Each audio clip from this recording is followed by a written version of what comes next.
right, now we take you to the Free State. The South African Federation of Trade Unions is commemorating May Day in Bloemfontein. Acting Second Deputy President Moeketse Lepheane will address the rally. This update now, we live to SABC News reporter Makgala Masiteng in Bloemfontein. Makgala, it's great to have you on the agenda this morning as we continue to have conversations around Workers' Day today. Most of our reporters coming out, to speak to some workers, getting some grievances there on the ground. What is the sense there where you at? And talk to us about the program and what we can expect.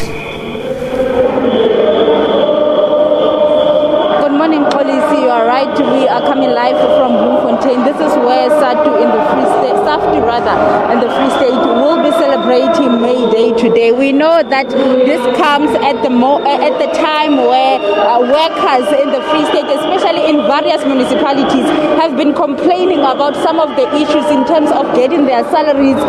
Not so long ago, in Makgala Metro municipality, we saw workers having to demonstrate and fight against non-payment of their salaries. So those are some of the issues that we see happening on the ground in terms of issues that relates to workers in the province. But I have with me here national spokesperson who will take us through the lineup and the agenda for today as to what is happening. Thank you very much for joining us. I was just alluding to some of the issues that are affecting workers, especially in the Free State.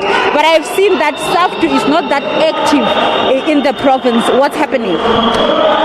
Saftu would be launching its structure officially in the Free State province. First and foremost, to ensure that the coordination is more active.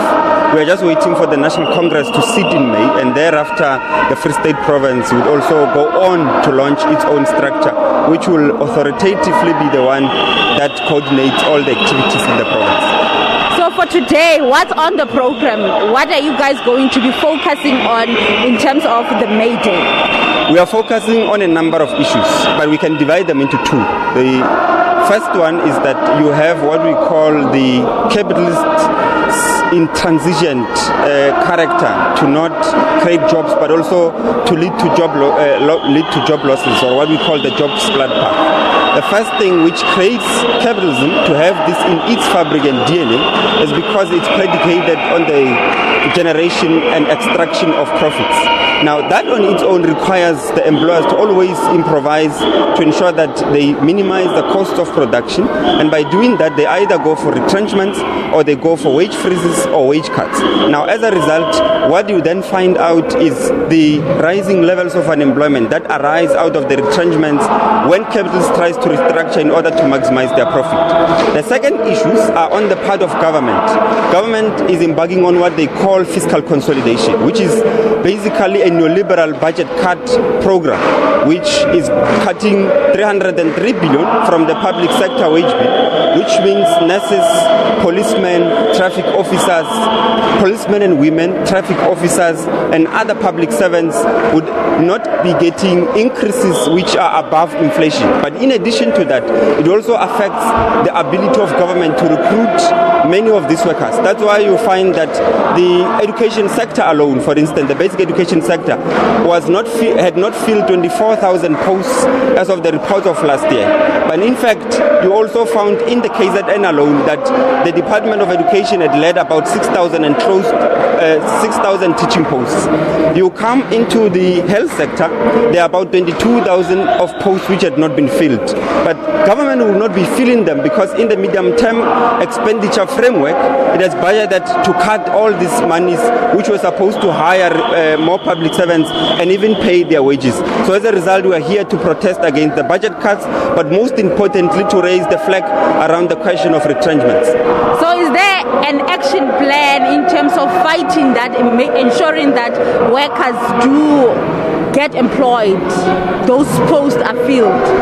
Yes, there is so in the Central Committee last year, we resolved that 2022 will be a year of mass rolling action. And that has already begun. You saw we were the ones at the forefront fighting against retrenchments at Clover. We are also at the forefront raising issues around austerity at SONA. We were also raising issues during the budget day review on the 23rd of February.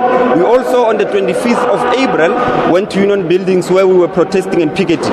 Now, the main issue, because the question is that of strength. Do we have the strength to really force government to serious concessions? At the current moment, we're still building that particular strength. And we can only succeed in building that strength if we unite the sections of the working class in communities, in campuses, but also in the labor movement, which includes Saftu. And Saftu is leading that particular program. But are you winning up to so far? You have talked about protest that you have embarked on. Are you winning? Is there any development?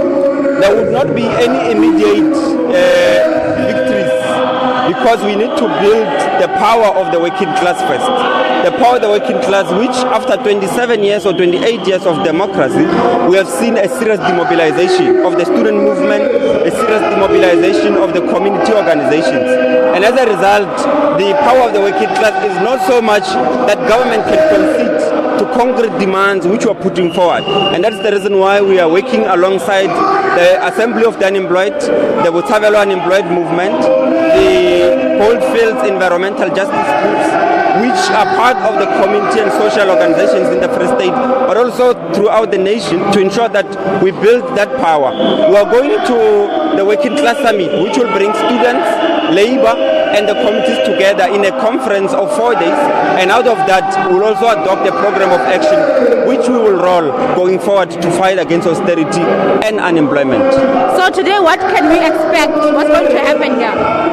Okay, here what is going to happen is that the deployee of the Federation, who is the acting second deputy president, will be the one giving the keynote speech, but there will also be leaders from different unions, from NUMSA, from DITAU, from DASU, from LUPSO, and other unions in the province, which are affiliates of the organization, but also will be giving a platform to those community organizations like Botshabelo Unemployed Movement to also give their viewpoint in as far as the rally is concerned around wages, wage cuts, around unemployment, and also around the neoliberal austerity cuts which government is enrolling at the current moment. Thank you very much for joining us.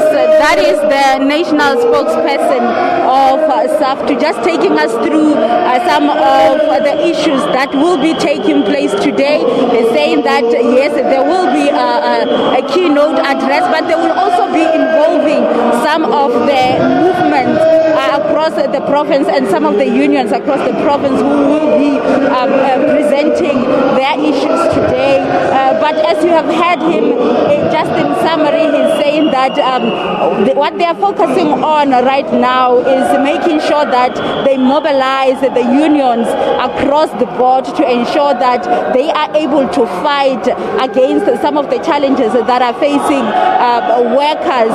He was just talking about some of the issues, including the fact that there are many posts that are not being filled, and also issues of retrenchment that we have seen a lot, especially from last year, also being exacerbated by the issue of the impact of the COVID-19 and other issues as well. But those are some of the issues that they will be looking into today.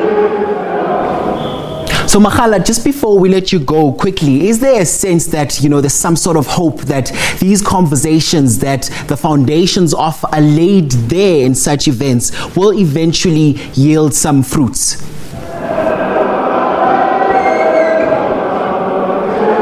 Yes, according to what he just said, he said that they are hopeful that with what they've been doing on the ground, mobilizing workers, there will be a solution in various challenges that are facing workers. And of course, today, remembering a very important day, reflecting on the issues of rights of workers, they believe that they will be able to win this fight against some of the challenges that are facing workers. He did mention that there will be going into a conference, and after that they will be mobilizing even student organizations in ensuring that they mobilize and empower the working class to ensure that they do win this case. But he did mention again that this is not going to be an overnight victory. They will have to work very hard and for a very long time to be able to win this case.